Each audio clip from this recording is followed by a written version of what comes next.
Hello and welcome back. एक बहुत बड़ी न्यूज आ रही है कि कोविड की जैसे एक नया वायरस इंडिया में एंटर हो चुका है और वो वायरस सेम बोला जा रहा है कि कोविड के जैसा ही आउटब्रेक कर सकता है, एक पेंडेमिक की तरह जो है दुनिया में आ सकता है, जिसका नाम है HMPV, ह्यूमन मेटानिमो वायरस। ये जो ह्यूमन मेटानिमो वायरस है, ये एक स्टार्टिंग में जब इसकी डिस्कवरी हुई थी तो ये बोला जाता था कि एक जूनोटिक वायरस है, मतलब ये एक जो है एनिमल में था और ह्यूमन में, एनिमल से ह्यूमन में हो जाता था। लेकिन अभी देखा गया है चाइना में कि ये जो वायरस है इसका आउटब्रेक हुआ है दिसंबर में, और ये फिर अभी क्या कर रहा है कि जो 1 साल से 14 साल तक जो बच्चे हैं उनको ज़्यादा इन्फेक्ट कर रहा है। और इसके जो सिम्टम्स है वो सेम सिम्टम्स हैं जैसे कोविड 19 के होते थे, जैसे जो कॉमन कोल्ड के सिम्टम्स होते हैं। तो ये जो वायरस है ये किस प्रकार आपके लिए हार्मफुल हो सकता है, क्या क्या इसका जो है इससे प्रिवेंशन करना चाहिए, क्या क्या प्रिकॉशन लेनी चाहिए, और इसका जो मोड ऑफ फंक्शन है वो क्या है, इसका जो जीनोम है वो कैसा है, और इसका जो कैसे एक सेल दूसरे सेल को इन्फेक्ट कर देती होगी, इन सभी को हम इस वीडियो में देखने वाले हैं कि ये वायरस कैसे आपको या आपके बच्चों को कैसे इन्फेक्ट कर सकता है। ये आप स्ट्रक्चर देख रहे होंगे, इस वायरस का ये स्ट्रक्चर है, ये जीनोम है। और आपको पता है कि जब कोई वायरस होता है तो उसमें दो ही चीज होता है, या तो उसमें जीनोम होगा, मतलब उसका जीनोम होगा, या उसमें प्रोटीन होगा, और कुछ नहीं होता। मतलब प्रोटीन का पार्ट जो होता है उसको कैप्सिड बोलते हो, और जो जीनोम होता है वो डीएनए या आरएनए हो सकता है। ठीक है, तो ये डीएनए है या आरएनए, हम बायोलॉजी भी इसकी बताएंगे। लेकिन पहले स्टार्ट करते हैं इसको हम कि देखें आखिर है क्या ये वायरस। इसका ये स्ट्रक्चर है, ये आप देख सकते हो, मॉडल स्ट्रक्चर है HMPV का। इसमें लिपिड बाई लेयर है, मैट्रिक्स प्रोटीन है, SH प्रोटीन है जिसको स्मॉल हाइड्रोफोबिक प्रोटीन कहते हैं, और पॉलीमरेज है जो कि इसका रेप्लिकेशन करता है, ग्लाइकोप्रोटीन है, इसमें फ्यूजन प्रोटीन है जो कि दूसरे, ये फ्यूजन प्रोटीन का बहुत मेन रोल होता है। ये फ्यूजन प्रोटीन आपकी क्या करती है, ये फ्यूजन प्रोटीन जो है दूसरे जो इन्फेक्टेड सेल है जिसको इन्फेक्शन करना होता है उससे जाके बाइंड कर जाती है। उस जो बाइंड करेगी जिस प्रोटीन में, उसमें आपके जो हेपेरन सल्फेट होता है। ठीक है, ये एक्स्ट्रा सेलुलर फ्लूइड की प्रोटीन होती है, और ग्लाइकोसामिनोग्लाइकेन जिसको गैग बोलते हो, ये सब होता है, उससे जाके बाइंड कर देती है, फिर इंटरल्यूकिन सिक्रीट करती है, उसके बाद इसका इन्फेक्शन कर देती है। ठीक है, ये इसका जीनोम है पूरा, NP, MF, M2, ये इसका पूरा मैट्रिक्स जो प्रोटीन है वो है। ठीक है, तो ये प्रमोटर होगा कोई। ठीक है, और ये 3' to 5'। ठीक है, ये जीनोम का साइज है। तो आइए हम देखते हैं कि आखिर ये है क्या। ठीक है, HMPV जो जब पहले डिस्कवरी हुई थी, इसकी जो डिस्कवरी हुई थी वो सबसे पहले ये फर्स्ट फर्स्ट आइसोलेट किया गया था, isolated in 2001 in Netherlands, in Netherlands. ये नीदरलैंड में सबसे पहले हुआ था। और इसको कैसे पता लगाया था, तो एक टेक्निक थी बाई RAP-PCR। ठीक है, ये ये RAP-PCR जो है ये एक RT-PCR का एक टाइप है। ठीक है, ये नया PCR है। ठीक है, इसका नाम क्या था, RAP-PCR का ये था RNA arbitrarily arbitrarily primed PCR। ठीक है, ये जो PCR था, इसके थ्रू इसको आइसोलेट किया गया था नीदरलैंड में 2001 में। जब ये आया हुआ था तब ये बोला जाता था कि ये एक जो है बर्ड में होता है, एवियन एक वायरस है। लेकिन अभी जो है ये देखा गया कि ये जो है ये एनिमल्स, मतलब ये ह्यूमंस को जो है, चिल्ड्रन को ज़्यादा इन्फेक्ट कर रहा है। इसके बाद एक रिपोर्ट आई 2016 में। 2016 में ये देखा गया कि second most common common cause जो है, सेकेंड मोस्ट कॉमन कॉज जो है कॉमन कॉज जो है वो cause of acute respiratory illness का है ये जो वायरस है। ठीक है, क्यों, कौन सा था, H M P V virus जो है ये 2016 में देखा गया है कि सेकेंड मोस्ट कॉमन काज है एक्यूट रिस्पायरेटरी इलनेस का। किन किन एज में, अंडर द एज ऑफ 5, जो 5 साल तक के बच्चे थे उनमें ये कॉमन इलनेस था रिस्पायरेटरी ट्रैक का। ठीक है, ये अब आपके कोई दिमाग में क्वेश्चन ये आ रहा होगा कि ये पता कैसे चला, ये आया कैसे, जो है मतलब जानकारी में कैसे आया चाइना में। तो हुआ क्या कि जनवरी, ये वो देखा गया कि जनवरी 2025 में इसका आउटब्रेक हुआ चाइना में। ठीक है, और ये किसने घोषित किया, तो Chinese centre of disease control and prevention जो बोर्ड है उनका, उसने ये बताया कि ये जो है ये एक डिजीज है, वो आउटब्रेक हो गई है हमारे यहाँ। ठीक है, और अब ये चीज जनवरी 2025 में पता चली, तो इससे पहले ये आ चुकी होगी कहीं ना कहीं। जो इनका बोर्ड है, Chinese centre of disease control and prevention board है, इसने कहीं ना कहीं पहले इसको पता लगा लिया होगा कि हाँ ऐसा देखा जा रहा है। तो उसने कि कि जो ये देखा कि जो infection has risen significantly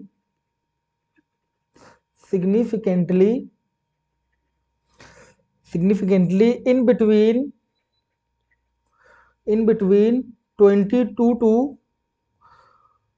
16 to 22 दिसंबर 2024। ठीक है, क्या कितना बढ़ गया था, ये बढ़ गया था 6.2%। जो पॉजिटिव रिस्पायरेटरी इलनेस था वो बढ़ गया था। तब इनको दिमाग में आया, फिर उन्होंने ये जो 6.2% बढ़ा था, इसको जनवरी 2025 में बोल दिया कि हाँ ये आउटब्रेक हुआ है इस वायरस का। ठीक है, तो इस प्रकार इसका पता लग गया। ठीक है, अब अगर हम इसकी सिम्टम्स की बात करें, तो इसके जो सिम्टम्स हैं वो कॉमन कोल्ड के जो सिम्टम्स होते हैं वही सिम्टम्स हैं। इस क्या करता है, जैसे आपका कोविड था, सेम इसके सिम्टम्स है, जैसे कोल्ड होना, कफ होना। इसके अलावा और भी बहुत सारी चीज़ें हैं, जैसे फीवर होना या थ्रॉट चला हो जाना, रनी या स्टफी नोज हो जाना। ठीक है, शॉर्टनेस ऑफ ब्रीथ हो जाना, ये सब इसके सिम्टम्स हैं। ठीक है, तो वो सेम सिम्टम्स हैं जो कि आपके कोविड के थे। अब आपके दिमाग में ये आ रहा होगा कि क्या इस वायरस का वो है कुछ, मतलब कुछ इसका प्रिवेंशन किया जा सकता है। तो अभी तक इसके लिए कोई ट्रीटमेंट नहीं है, कोई वैक्सीन नहीं बना, क्योंकि अभी ये आया है। और आपके इंडिया में भी 3 केस आ चुके हैं इसके, जो कि आपके जो है एक केस जैसे आपका कर्नाटक से आया है, जो कि 8 मंथ की चिल्ड्रेन थी, जो इन्फेंट था, उसको ये संक्रमित पाया गया इससे। दूसरा केस जो था 3 महीने की एक चिल्ड्रेन थी, वो वायरस से संक्रमित हो। तीसरा जो है गुजरात से आया है। ठीक है, 2 कर्नाटक से और 1 गुजरात से अब तक आए हुए हैं इंडिया में।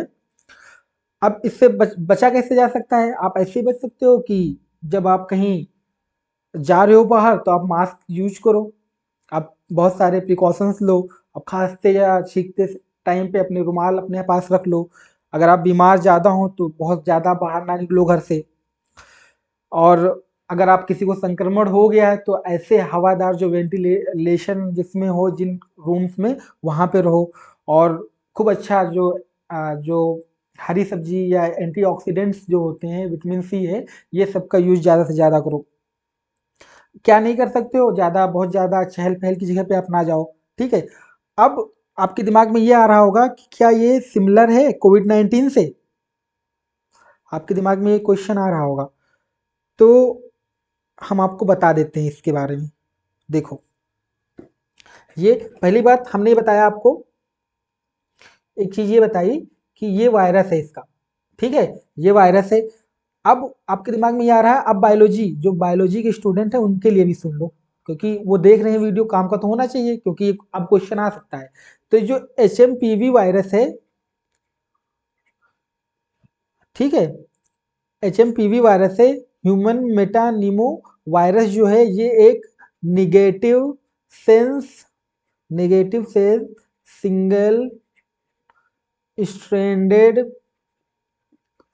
सिंगल स्ट्रैंडेड वायरस है, ठीक है।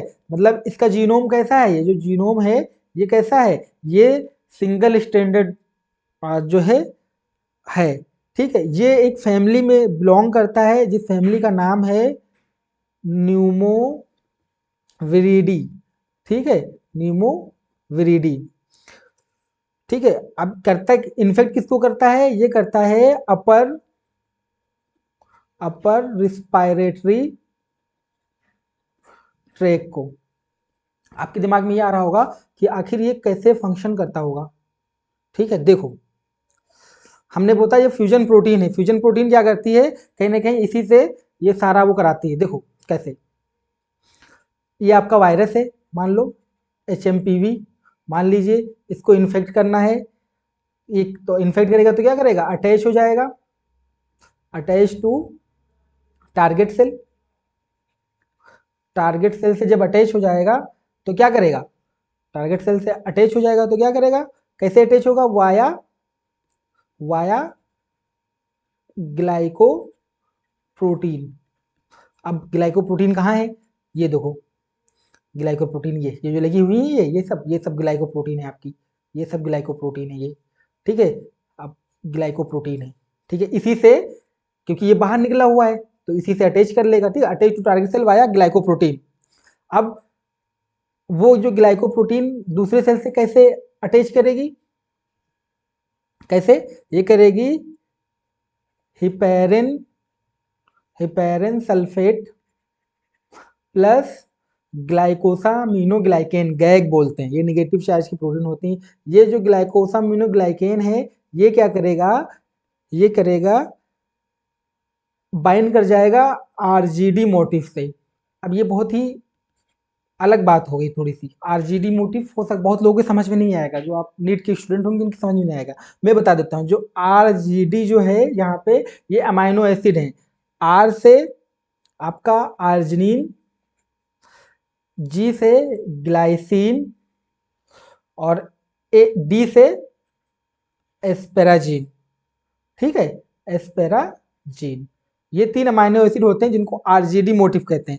और ये जो RGD मोटिफ है, जिन्होंने CSIR की प्रिपरेशन करी होगी उनको बहुत अच्छे से पता होगा RGD मोटिफ के बारे में, कि RGD मोटिफ क्या होता है। ये जो RGD मोटिफ होता है, ये इनकोड करता है RGD बाइंडिंग डोमेन, और RGD बाइंडिंग डोमेन जो होता है उसको नाम बोलते हैं हम इंटेग्रिन, ठीक है। ये इंटेग्रिन्स क्या होती हैं, ये होती हैं cell surface receptor, cell surface receptor. जिन्होंने CSIR की प्रिपरेशन करी होगी उनको पता होगा इंटेग्रिन क्या है, ठीक है। अब ये क्या होगा, फ्यूजन हो जाएगा, जो प्रोटीन थी उसका क्या होगा, टारगेट सेल और HMP वायरस का फ्यूजन हो जाएगा। फ्यूजन कैसे होगा, फ्यूजन इन pH इंडिपेंडेंट मैनर, फ्यूजन होगा pH इंडिपेंडेंट, ठीक है। pH इंडिपेंडेंट अगर होगा तो इससे फायदा क्या होगा, जैसे ही होगा तो ये रिलीज कर देगा, क्या रिलीज करेगा, ये रिलीज करेगा बहुत सारे कीमोकाइंस। कीमोकाइंस में क्या आते हैं, IL, इसको कहते हैं इंटरल्यूकिन 6 को करेगा। वायरस इन्फेक्टेड सेल है, वायरस इन्फेक्टेड सेल क्या करती है, इंटरफेरान सिक्रीट करती है, इंटरफेरान अल्फा सिक्रीट करेगी, इसके अलावा इंटरल्यूकिन 2 सिक्रीट करेगी। अब ये जो कीमोकाइंस होती हैं, इनका काम क्या होती है, ये सब क्या कर देंगी, इन्फ्लामेशन कर देंगी, और इन्फ्लामेशन किसका कहेंगे, रिस्पायरेटरी ट्रैक्ट का।